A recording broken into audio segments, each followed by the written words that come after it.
भारत माता हर रोज अपनी गोद में 88 बेटियों का बलात्कार होते हुए देखती हैं। इसका मतलब साल में कुल 32,033 रेप केस। ये गिनती वही है जो रजिस्टर हुए हैं, वो भी बहुत कुछ सोचने के बाद। ऐसे बहुत से केस होते हैं जो कभी रजिस्टर ही नहीं हुए, कहीं दर्ज ही नहीं हुए, वो भी डर की वजह से या इज्जत की वजह से। आज हम बात करेंगे ऐसे क्रिमिनल के बारे में जिसके डर से कोई भी महिला अपने घर से नहीं निकलती थी। उसका नाम है जयशंकर या साइको शंकर। हमारे भारतीय संस्कृति में देवी देवताओं की पूजा की जाती है और माँ को सबसे ऊंचा दर्जा दिया जाता है, लेकिन फिर भी इस धरती पर साल में 3 लाख से भी ज्यादा केस रजिस्टर किए जाते हैं। कई सारे रीजन है जिसकी वजह से वुमेन को ऑब्जेक्टिफाई किया जाता है। स्कूल में सेक्स एजुकेशन नहीं दिया जाता, लेकिन पॉर्न बस कुछ क्लिक दूर ही है। बॉलीवुड के आइटम सॉन्ग और उनके वल्गर लिरिक्स औरतों को ऑब्जेक्ट डिजायर डिनोट करते हैं, जिसकी वजह से रेप केस बढ़ते हैं। ये सारी चीजें कुछ राक्षसों को जन्म देती हैं जो औरतों को इंसानों की तरह देखना ही छोड़ देते हैं। उनके लिए औरत बस एक खिलौना होती है, यूज करो, तोड़ दो और फिर नए खिलौने की तरफ बढ़ जाओ। जयशंकर तमिलनाडु के सेलम जिले में एक गांव में रहने वाला मारी मुत्तू का बेटा था। खेती करने वाले जयशंकर ने ट्रक ड्राइवरी को अपना पैसा बना लिया। बस तब से शुरू हो गई ऐसी कहानियां जो इंसानियत से भरोसा उठा दे। 3 बेटियों का बाप, फिर भी 30 रेप केस, 15 मर्डर, ना जाने कितने सारी चोरियों के इल्जाम। साइको शंकर की शादी 15 साल की परमेश्वरी से हो गई थी। शंकर कन्नड़, तमिल, हिंदी आदि भाषाओं को बहुत अच्छे से बोल लेता था। 3 जुलाई 2009 को साइको शंकर ने पहला रेप और मर्डर किया, जिसका नाम श्यामला, जो 45 ईयर की थी। हाईवे और ढाबा पर खड़ी सेक्स वर्कर उनकी प्राइमरी विक्टिम्स थी। ये उन्हें फंसा लेता था, उन्हें जबरदस्ती उठाकर फिजिकली टॉर्चर करता था। रेप करने के बाद उनका मर्डर कर देता था। साइको शंकर हमेशा अपने वेपन के लिए जाना जाता था। वो अपने साथ एक काले कलर का बैग रखता था जिसके अंदर कुल्हाड़ी होती थी। अगर किसी विक्टिम ने रजिस्ट किया तो उसे उसी कुल्हाड़ी से मार देता था। इसके बाद नए शिकार की तरफ निकल पड़ता था। हम किसी भी चीज से डरे बिना आजाद महसूस करते हैं, क्योंकि हमें पता है गांव हो या शहर हो, हमारे पास कोई छोटी बड़ी प्रॉब्लम, कोई भी प्रॉब्लम हो, हमारे पास पुलिस है हमें बचाने के लिए। लेकिन यही पुलिस किसी साइकोपैथ का शिकार बन जाए। 23 अगस्त 2009 को Jayamani, chief deputy minister MK Stalin visit के टाइम पर ड्यूटी कर रही थी।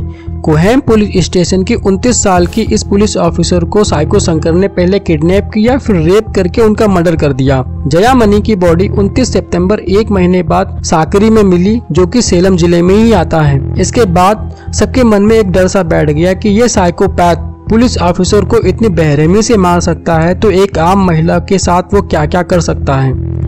जयामनी की बॉडी मिलते ही तमिलनाडु की पूरी पुलिस एकदम सतर्क हो गई।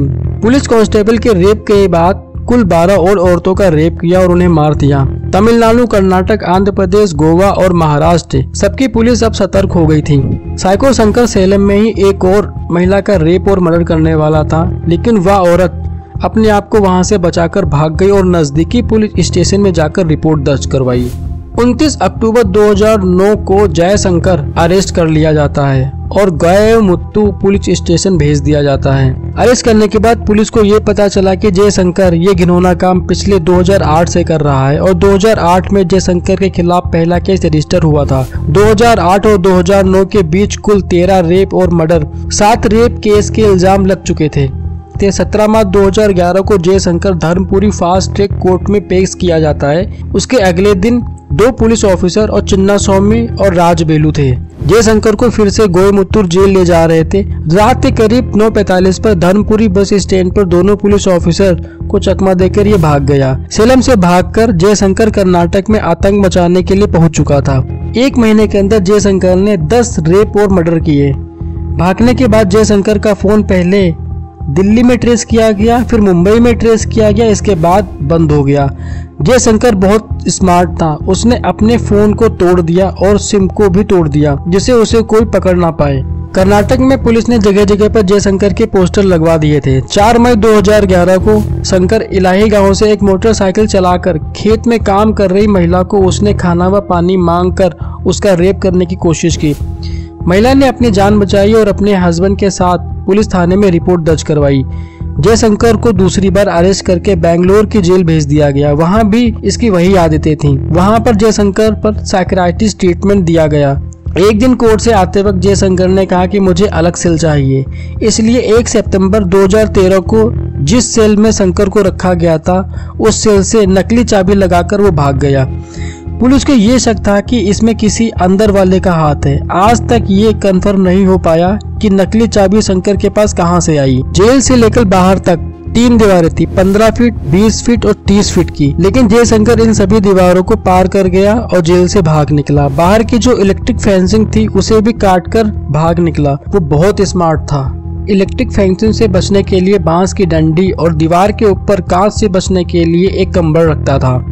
जयशंकर का एक पैर टूट गया था, दीवारों पर इसके पैर की कुछ खून की छींटें भी थी। जयशंकर जख्मी हो गया था। 3 वार्डन, 2 जेलर, 6 सिक्योरिटी गार्ड को सस्पेंड कर दिया गया। बेंगलोर पुलिस ने रेड अलर्ट जारी कर दिया।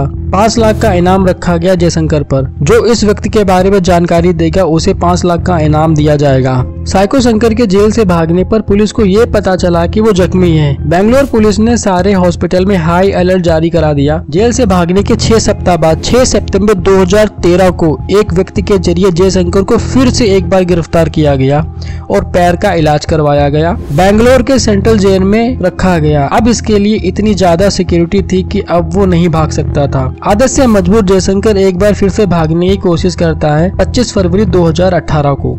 इस बार उसे ये पता चल गया था कि अब वो इस केस से नहीं भाग सकता है, तो उसने अपनी जान ले ली। अगले दिन शंकर खून से लथपथ पाया गया, शेविंग ब्लेड के साथ, जिससे उसने खुद की जान ले ली थी।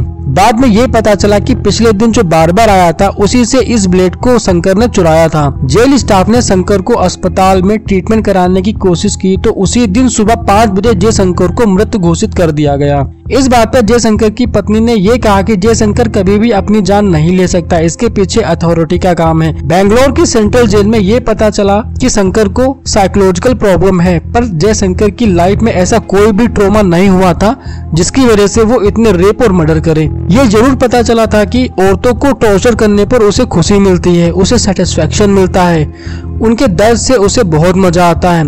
लेकिन यहाँ पर एक सवाल ये पैदा होता है कि वो एक साइकोपैथ कैसे बना। उसकी एक बीवी थी और उसकी 3 बेटियां थी, फिर वो ऐसे कैसे बन गया।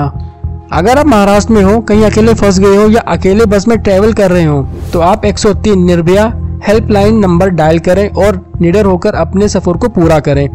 ऐसे ही स्टोरी के लिए मेरे चैनल को सब्सक्राइब करें और लाइक करें, बेल आइकन को दबा दें।